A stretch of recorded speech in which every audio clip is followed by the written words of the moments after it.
Kia ora and welcome to Nutrition Chats. This session is about food sensitivity and intolerance. Is your food making you sick? It's important to understand the difference between food allergies and food sensitivities or intolerance. Food allergies involve the immune system. The body responds with an over-the-top reaction to a protein or a carbohydrate in the food. Reactions can be severe, such as anaphylaxis, which involves swelling of the airways. Or it can be more moderate, such as vomiting and diarrhea and stomach pains, but it can also be mild, such as itching and hives. So there's a big continuum of reactions. Food allergies are often fast-acting though, occurring within a few minutes to a couple of hours after the food allergy has been eaten or drunk. Food sensitivity or intolerance, on the other hand, usually involves the digestive system, but it can have effects on other areas such as worsening of eczema and asthma, but it does not involve the immune system. Reactions usually occur within a few hours up to a few days afterwards, so it is a bit more of a slower reaction. There appears to have been a rise in food allergies and intolerances in the past few decades. Reasons for this are unclear, but could be to do with changes to food production and manufacturing, that for some products there are increases in certain components and compounds of food, such as gluten and soy. There can also be some changes such as genetic modification to some of the foods we eat. And one theory is that we are living in such clean environments that our immune systems are overreacting to things that aren't normally a problem. You can see on this slide here 9 of the most common food allergens, and that there are some that are more common in younger children than for older children and adults. A lot of the children that do have allergies to different foods when they're young often do grow out of it as they get older. I just wanted to touch on food chemicals. All foods have chemicals in them. That is their makeup, and our bodies process them as the food is digested. But some people can find that certain chemicals in food can show up as a reaction in different ways. Some people might find they get headaches or they feel very tired. They might get sore joints or irritability, or they might have flushed or itchy skin. For some children, sensitivity to different chemicals can be shown as changes in behaviour or difficulty concentrating or settling. For many of us, the food chemicals listed here, salicylates, amines and glutamate, don't really pose a problem, but some people do find them very tricky to deal with. And you will know if you do have sensitivity to this and you modify your diet to have less of them in there. I just wanted to cover a little bit about how food sensitivity and intolerance and allergy are tested for. There are some tests available out there by different practitioners. They're not usually ones done in a clinic, but they might be done by an independent practitioner. But the ones listed here are not deemed as reliable methods for testing food sensitivity. There's not enough evidence in research to show that they do pick up what they're testing for. So I would caution to do your research around it, talk to your doctor, because a lot of these can be very expensive and you might still not get the answers that you're looking for. Or it could give you a very incorrect result and cause you to take action that is not the right path. On the other hand, for allergy testing, skin prick and blood testing are usually used to identify allergies as opposed to intolerances. This is because they show an immune response from the body, such as developing raised welts in the skin prick testing and elevated immune response markers in the blood testing when the person is exposed to the allergen. Another test that you might come across is that for celiac disease in particular, which has an immune-mediated response to gluten, blood tests show elevated IgA levels, but diagnosis usually also involves endoscopy, which is a camera into the throat and down into the small intestine, and a biopsy of the small intestine to assess the damage that is caused by the immune system response to gluten. Skin prick testing, that's done in a clinical setting where the skin is scratched lightly and a drop of allergen-containing liquid is applied. This is done in a very specific grid and they monitor it. They look for swelling or welts or redness that appear at those points, which can indicate a reaction, and it's very systematic and clinical because they want to know exactly which allergen caused the reaction. For blood tests, they can detect allergen-specific antibodies called IgE, which are elevated if there's a reaction to allergens. Elimination diets are widely regarded as the most reliable way to identify a food sensitivity and intolerance. We said before there's specific tests for food allergy, but there are not really many tests that can pick up an intolerance. So an elimination diet is the best way to go. The purpose of it is to systematically remove foods from the diet to see which ones are causing the reaction. It needs to be done with guidance from a dietitian, and the idea is that it's a short-term thing to identify what's the problem, reintroduce those that can be, and limit those that aren't able to be. Keeping a record means that you can have a lot more information to do this kind of detective work to see what's going on. Here's an example of a diet and symptom record that you might be asked to keep, or that you can even start yourself if you're starting to think about getting some food sensitivity and intolerance looked into and investigated.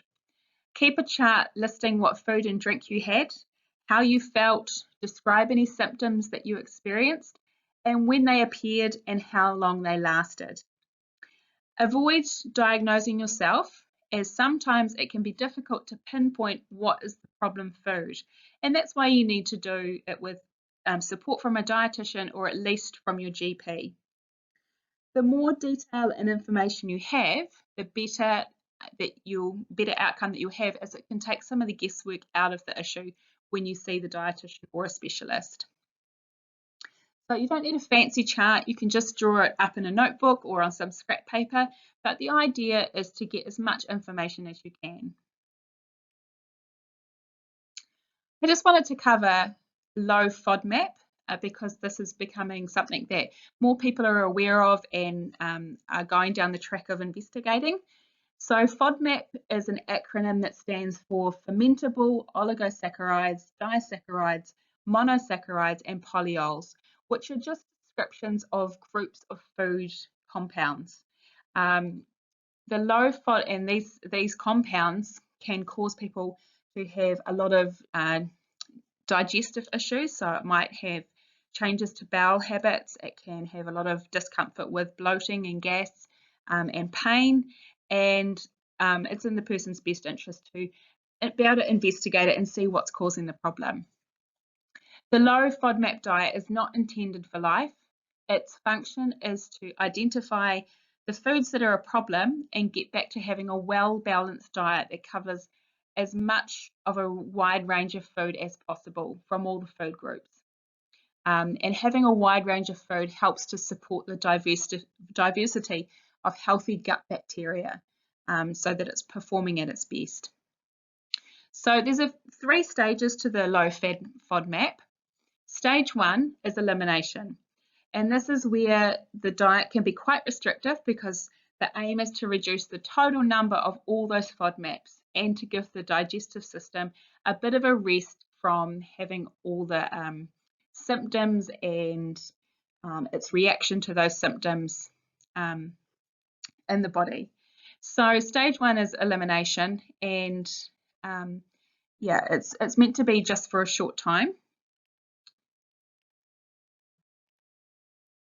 Stage 2 is challenges. So this is testing foods one group at a time and recording any symptoms. So this is where after the elimination, a lot of those have been taken out and these are coming back in just to try and pinpoint which are the ones that actually are the problem. And the final stage is reintroduction. And so the information that you've gained from stage 2 with very detailed records of what is happening when you eat different foods from the FODMAP groups. You can introduce the foods which had no reaction to. And there's some great toolkits available around at different resources, which I'll share later in the presentation. So here's a few cautions. Avoid diagnosing yourself. Food sensitivity and intolerances are complex issues, and you need support to do it well. To properly identify problem foods, it needs to be done one at a time. So that means it does take time for a diagnosis, and removing a lot of foods all at once can make it more problematic to figure out which one is the one that's the issue, or which number of them. The other thing is that irritable bowel syndrome, which is the umbrella term, covers a lot of things, including FODMAP, can present a lot like other digestive system conditions. So it's important to seek advice to rule these out. You don't want to be going down the track of thinking it's a food intolerance and managing it and treating it in that way if it's actually something else that needs more treatment or medication or even support from a surgeon or specialist. So don't do it on your own. Make sure you're talking to at least your GP or preferably a dietitian or specialist that works in the area of food intolerances and sensitivities. The other thing is don't eliminate whole food groups. You run the risk of missing important nutrients through lack of variety. And some people can think that the symptoms they're experiencing must be to do with one type of food, and they take that type of food out and either don't have relief from the symptoms, or they find it really hasn't made much of a difference. And you are at risk of missing out on having a lot of nutrients if you are limiting or restricting the types of food that you're having. So again, do it with support and guidance. And finally, often people are hesitant to introduce foods to their babies or young children if there's a family history of allergy or intolerance. But the advice is actually to begin introducing small amounts at a younger age, as early exposure can help prevent the allergy or intolerance developing. But speak to your Plunkett nurse or your GP to be guided in doing this safely. I just wanted to touch on a few other things. As I alluded to before, sometimes people can be experiencing what they think is a food insensitivity or intolerance and start to take things out of their diet and may not consider what else could be going on. So sometimes our eating behaviours and other things going on might be contributing to the digestive complaint rather than the food we're eating. The digestive system works best when we spend enough time to thoroughly chew, swallow, and relax afterwards. We also need to have regular exercise and good quality sleep to support our digestive system and our overall health. So, if we gulp our food down quickly, we eat on the run, so in the car, walking to a meeting, or standing at the bench, we are likely to introduce air into our gut, which can cause bloating and gas and discomfort, which we might attribute to an intolerance, but it could just be that we swallowed a lot of air while we're eating. If we lack variety in our diet, so we only have a narrow range of food, or we have low fibre or low fruit and vegetables, or we make sudden changes to our diet, we don't have enough water, we're likely to have some digestive upsets, including changes to bowel motions. We could have difficulty passing, or in the case of having a lot of coffee, we might find that we have very loose bowel patterns. This can also happen if we introduce a lot of fibre all of a sudden, or even exercising influences how often we go to the toilet. So just to think about, it might not just be a particular food. There could be other things going on. So that's where the diet record can be a really good resource just to try and pinpoint if there's something else at play here. So in summary, the thing is, know yourself. Then you know when something is not right. So having a bit of bloating and gas, that's all normal. That's just part of what happens with our gut bacteria doing its thing when it's digesting fibre.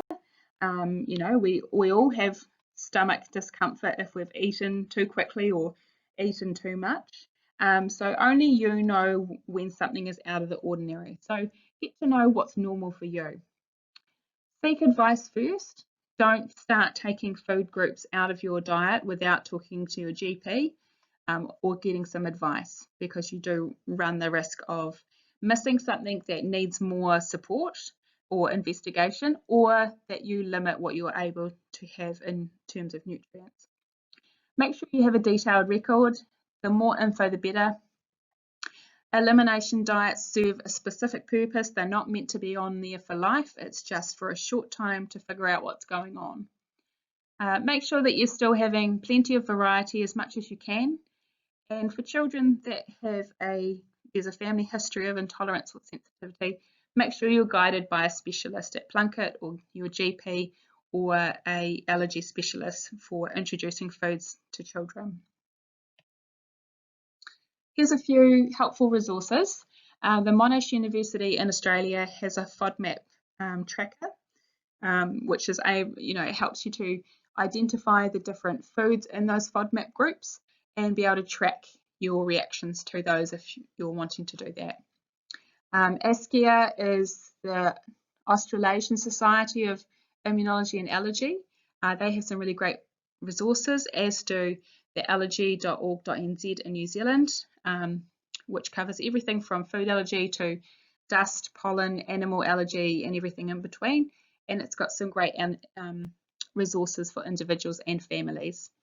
And then finally, the Healthy Food Guide, which is a New Zealand publication, have a great FODMAP toolkit for people that are exploring that.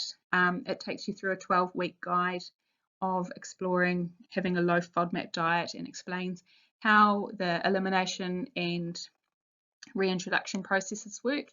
And it's a really great resource too.